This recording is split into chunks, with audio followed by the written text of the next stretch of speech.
Hi everybody, it's Honest John again. Now for years it was pretty much common knowledge that FIFA, which is the international body that governs soccer, has been a cesspool of corruption. Everybody knew it, especially when it came to the World Cup.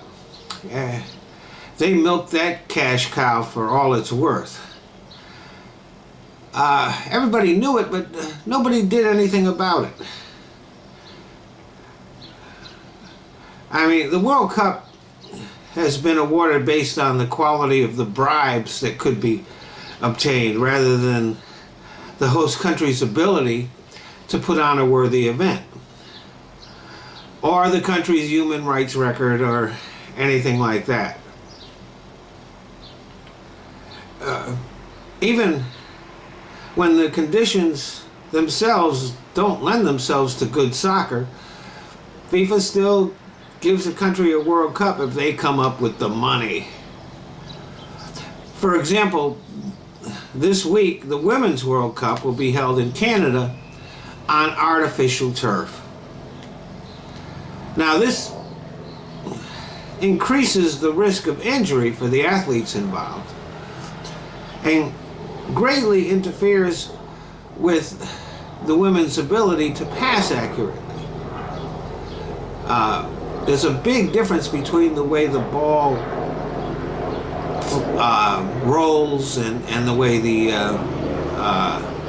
English that they put on the ball affects the ball on grass as opposed to turf.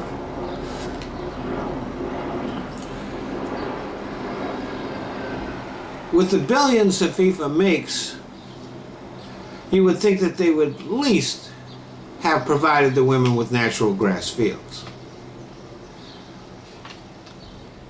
In 2022, the World Cup will be held in Qatar, where temperatures are expected to be over 100 degrees.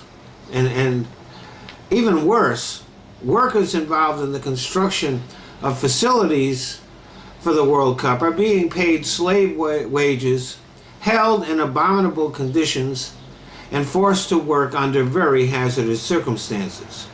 So far, over 400 workers have died, and it is estimated that well over 4,000 workers will die before the construction is completed. After the earthquakes in Nepal, Nepali workers were not allowed to leave the country to go try to help their loved ones.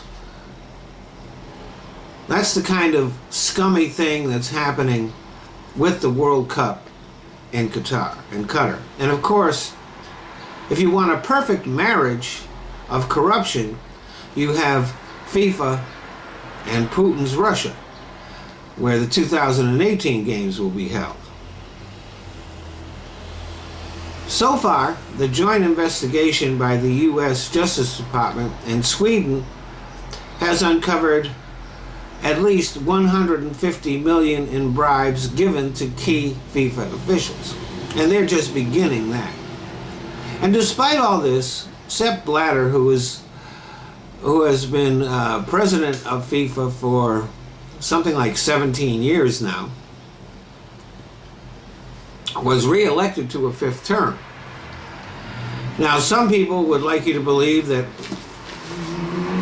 he was elected in spite of the corruption.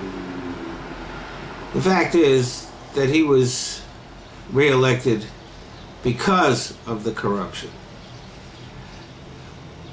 These people, they don't want anything to change. They like having that money roll in. Thanks for listening.